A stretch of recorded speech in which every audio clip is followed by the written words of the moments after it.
This is RN Breakfast with Fran Kelly. Scott Morrison is the Shadow Immigration Minister and he joins me in the breakfast studios.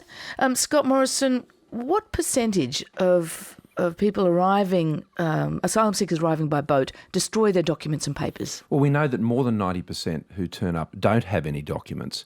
The ultimate percentage of thrown away is not able to be determined at this point. But what we do know is that the vast majority of people, more than 90%, go through airports in either Jakarta or other ports within Indonesia or in Malaysia. And whether those documents are false or whether those documents are genuine to get them onto that plane is an issue. But we do know that those documents aren't there when people turn up in Australia. So 90% of the people arriving on the boats to Australia have no documentation. Not just no passports, I should stress, no documentation, full stop. And that's why it's always been coalition policy for more than 3 years to use the existing provisions in the Migration Act to deny an outcome when we don't know someone's identity. You raised a couple of possible issues there about why people might not have it. Refugees who must use fake passports to flee their country because they're on watch lists, for instance, are you advising them to keep and present their fake passports? Whatever documentation they have, they should hold on to, because that even a fake piece of information, where you got that from and how you are able to come at that document, starts at least a point of investigation. But we acknowledge that there are people who don't have documents. I mean, of course, that's the case. People. Of course, there are those people who have never had them and they have genuine reasons for not having them.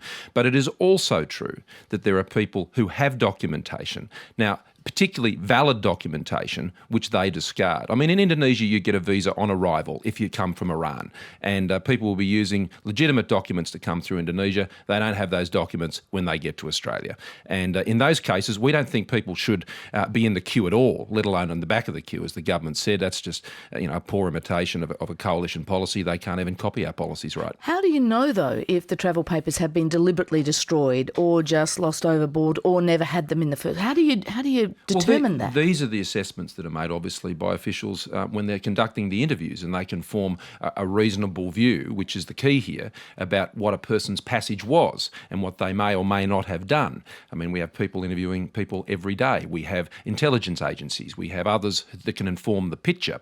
But ours is based on an existing law and having a minister who's prepared to use that existing law.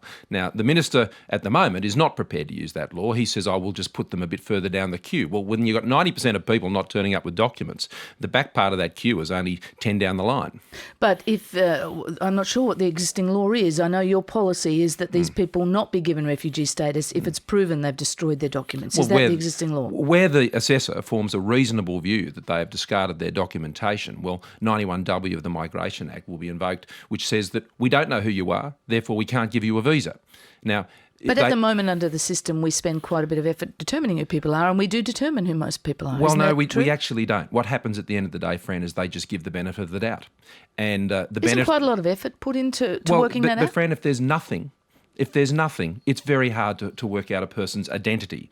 And as a result, what happens at the end of the day is they get the benefit of the doubt. Now, our policy is, no, if you throw your documents away, you will not get the benefit of the doubt. You won't go to the back of the queue, you won't be in the queue at all. The government's view is, we'll just put you back a bit, but we will still give you the benefit of the doubt. So there's a very clear difference. And ours is based on the existing law. We're not looking to change any laws, we're looking to use the laws that are there. So that notion of, under your policy, you won't be in the queue at all, you'll be sent back.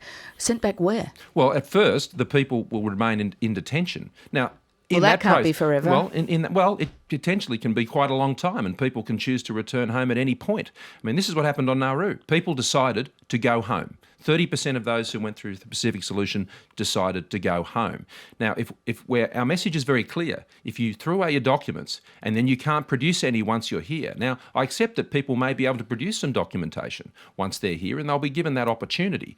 But if they refuse to cooperate with Australian authorities, if they throw their documents away, under our policy, it has always been, for years and years, a policy rejected by the Labor time and again. So the pointy end of this is someone is in detention, they can't produce documents, you're going to send them home, they can't go back to the home either because the country won't accept them, or they will elect to go home, I suspect, in the majority of cases. Well, Well, what about if they're in genuine fear of persecution? They're going to. Well, they haven't been able to establish that, Fran. No, but if they're not going to go home if they think they're going to be killed. In other words, they'll stay in detention forever. You're making a lot of assumptions about the validity of their claims. Well, I think you are. Well, they're seeking protection. Well, no, they're seeking to come to Australia. That's what they're seeking to do. Whether they have a valid claim or not is actually the whole point. And if you're not prepared to cooperate, obviously. Some do, but if you're prepared to throw your documents away, which would actually prove who you are. I mean, when you go to Indonesia, what they will do is they will go and register, and they will provide identity documents to the UNHCR in Indonesia. Now, isn't it strange that those documents don't turn up when people are here in Australia? So if you want to make your case to the UNHCR, you're holding onto your documents. But when you come to Australia, you don't have them. So we're not going to allow the system to be gamed here. And that's the point. And that's the strong message I think we have to send to restore integrity to our assessment process. That's why we've always had this view. That's why the provision is in the Migration Act, and this government refuses to use it. You're listening to RN Breakfast. Our guest this morning is the Shadow Immigration Minister, Scott Morrison. Scott Morrison on the Coalition's policy about towing back the boats. Yesterday on Insiders, Julie Bishop seemed to be suggesting the Coalition would turn back the boats even if it was against the express wishes of the Indonesian government. Just to be clear on this, I know there's been asked a lot of times, is that your policy? Yes, of course it is. Has anyone in the Indonesian government told you that Indonesia would accept the boats back? Well, that's actually not even the point, because it wasn't the point last time, Fran. Just do it. No one told John Howard he couldn't do it either, or could do it. John Howard didn't even discuss it with the Indonesian president. And as a result, that's a decision, Fran, we take on our side of the border. We are not transgressing or violating Indonesia's borders. That's the point we have made very strongly to Indonesia. Julie also made a very important point yesterday about it's a no surprises policy too, Fran. I mean, I don't think anyone anywhere could think that it's not the Coalition's policy to turn boats back where it's safe to do so. I think we've been pretty clear about that. Okay, so you will do it, permission or not from Indonesia. Can I just get clear then what it means? Because, for instance, we had 5 boats arrive this weekend. Presumably it was safe to do so, they were seaworthy. Would those boats be escorted all the way back to Indonesian port or left on the edge of Indonesian waters? As you know, Frank, because I've been asked this many times, I've referred to the practice that last occurred under the Howard government because that's a matter of public record. And that's how it was done on that occasion. I mean, Alexander last night, I think, went through this again, and I think he did it very well. He talked about how they're around about 12 to 17 nautical miles out from the Indonesian sea border, appropriately provisioned and supported, enough fuel to get them back to the Indonesian mainland, and that's where they eventually ended up going, and he let the foreign minister know that vessel was there and its coordinates. Now, that's how it happened last time. Now, there are a whole range of other scenarios that could present this time. We've looked at those in very careful detail, and the first time the smugglers are going to understand what our tactics are is when they're confronted by them at sea. Okay, but not back to port is not what you're talking about. We've never said back to port. The only way you could take them back to port is with the express consent of the Indonesian government. Now, that's a matter for Indonesia, clearly, but we're not asking that question. And you've not been given any sign from Indonesia that they would give it? Well, we haven't asked that question because it's not our policy. On the weekend, there was a communique signed between Kevin Rudd and President Susilo Bambang Yudhoyono, which stressed the importance of avoiding, and I quote, unilateral actions which might cause operational or other difficulties to any party. Isn't that a direct reference to your policy of turning back the boats? Well, unilateral action? Judge that. I mean, what I do know, though, is the only unilateral action that has been taken by the Australian government that has caused considerable disruption for Indonesia was Kevin Rudd's decision almost 6 years ago to abolish the Howard government's measures. I mean, there was no consultation or heads up to Indonesia really about that. And as a result, we've seen the chaos, cost and tragedy that's followed. That's the sort of action I don't think we want to see more of. And that's not the action, obviously, the Coalition is intending to take. We think having stronger borders on our side through the decisions we take about our sovereignty actually help Indonesia, as they did last time. I mean, when John Howard took the actions he did on turning back boats and temporary protection visas and the Pacific solution and the sheer resolve that he showed, that helped the region immeasurably because it actually took the sugar off the table, which President Yudhoyono has often referred to. Now, in that same press conference, he still said Australia is where they all want to come, and that means the sugar is still on the table with Kevin Rudd. We spoke with Father Frank Brennan on Breakfast last week. He's got this idea that Australia should fly failed asylum seekers back to Indonesia rather than turning back the boats, fly them back because the safety issue, it would be safer. Do you agree with that? Well, I think it's a good idea, and I think Frank Brennan is a very sensible contributor to this debate. There's one hitch, though, isn't there? For a long time. Well, I'd be surprised if Indonesia would accept that, frankly. And look, there can be many good ideas in this space, but when the election is held, whenever that is, later this year, something's got to happen the next day. And going to a conference, albeit a very good conference, I think, that the President of Indonesia has called. With all these other players. Well, it's actually, I think the virtue of this conference is it's a smaller group of players rather than the broader Bali process, which is a lot larger. So that's why I think it has merit. But going to a conference is not a policy, which is the government's view. That's their whole policy now. They're going to go to a conference. It's an event. But at the same time, that's kind of misconstruing the point, because everybody over the last few years now says we need a regional answer, and we don't regional disagree solution. with that, Fran. We've always said we need a regional arrangement, and we put one in place through the Bali process in 2002. We've always said it needs Which to hasn't focus. Worked. No, I disagree. I mean, in 2002, the Bali process, together with the measures we undertook, so regional cooperation and action by the Australian government on our borders, stopped the boats. That's still our formula. Regional cooperation and action on our side of the border. Now, that's the approach I think we should always take, but doing regional cooperation is not an excuse not to do anything on your own border. So after the election, one of two things will happen. It'll be Tony Abbott, and we'll be taking action to implement our policies immediately. Or it'll be Kevin Rudd, and he'll still be talking.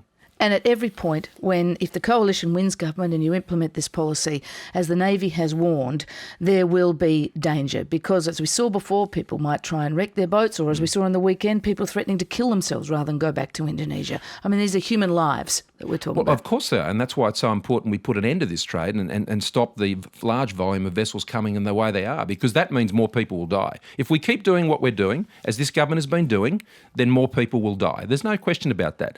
But as Admiral Ritchie, Vice Admiral Ritchie, and General Molan and Brigadier Hogan all came out last week and made the point: this is a policy that can work. This if is a Indonesia policy. Agrees, no, said. that's not what General Molan said, and it's not what Admiral Ritchie said. It's definitely what Brigadier Hogan said. There can be some cooperation, and he believes that can be achieved. And he's just been our attaché in Indonesia for the last 3 or 4 years. So they all express great confidence. Now, of course, it has risk attached to that action.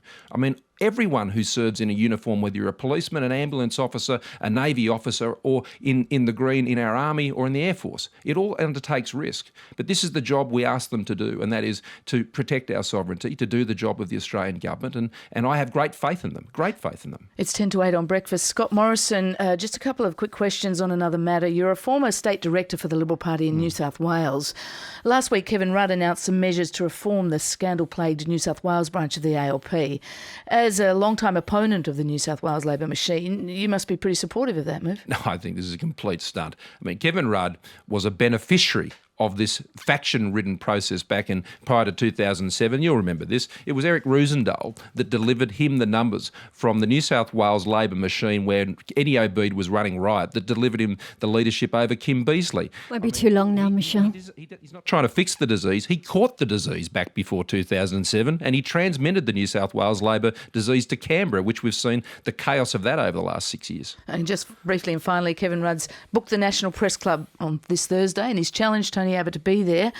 Should Tony Abbott debate him? Why wouldn't he? Well, he should call an election. And he'll get all the debates he wants when he calls an election. Why is the Prime Minister... He doesn't have to call the election, though, not Well, till the November. Prime Minister, if he wants to be not just on borrowed time, but on stolen time for this government, we will clock over 3 years later in August. And if he wants to run past the 3 years of this government... and legally be on, they're allowed to go to well, November, he may be that. legally, but I think the Australian people think if this government has had enough time in office and they should call an election. So if Kevin Rudd wants to be on stolen time from the Australian people, then he can justify why he wants to fly around the world at taxpayers' expense, going to all these big meetings. Kevin 747's He's the Prime back. Minister. Well, it's Kevin 747's back, and as Jamie Briggs said, no country is safe from a visit. Scott Morrison, thank you very much for joining us on Breakfast. Thanks a lot, Fran. Good to be with you. Scott Morrison is the Shadow Minister for Immigration, Citizenship, Productivity and Population. It's 9 minutes to 8. You're with Fran Kelly, RN Breakfast. abc.net.au/Radio National.